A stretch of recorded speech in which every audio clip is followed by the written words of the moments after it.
Front open high neck కొంచెం కరువు design ఉన్నది నెక్ అయితే కుడుతున్నానండి. నాకు ఒక సిస్టర్ కామెంట్ చేసింది, నేను కొత్తగా మిషన్ నేర్చుకుంటున్నాక నేను రౌండ్ నెక్కులు కుట్టినప్పుడు రౌండ్ తిప్పడానికి ఇట్లా కార్నర్స్ వచ్చినప్పుడు అసలు తిప్పడానికి వస్తలేదు అక్క అని చెప్పనని నాకు కామెంట్ చేసింది. దాని గురించి చెప్పవాక క్లియర్గా నాకు అసలు తింపనీకి వస్తలేదు టాంచను అని చెప్పేసి.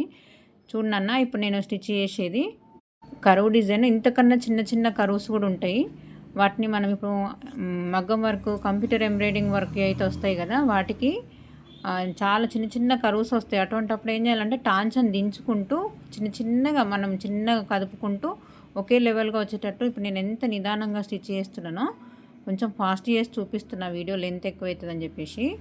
అలా నిదానంగా ఒక్కొక్క పాయింట్, ఇప్పుడు నేను టాంచన్ ఎట్లా పడుతున్నా సూది దింపి క్లాత్ అనేది జరపాలి. అర్థమవుతుందా? ఇలా మీరు టైలరింగ్ కొత్తగా నేర్చుకునే వాళ్ళకి ఇలా కరువుస్ అంటే రౌండ్ తిరిగే దగ్గర కొంచెం ఇబ్బంది అవుతుంది, కానీ ప్రాక్టీస్ చేస్తూ ఉంటే ఏదైనా రాదు అనేది ఏముండదు. చూడు ఎంత బాగా నేను కుట్టినా అని కాదు, మీరు ఇంత బాగా కుట్టేటట్టు నేనైతే చెప్తున్నా. నువ్వు కామెంట్ చేసినావు కదా అని చెప్పేసి నీకైతే వీడియో షేర్ చేస్తున్నారా. ఇంకెవరికన్నా ఇంట్రెస్ట్ ఉండి చూడాలనుకున్నా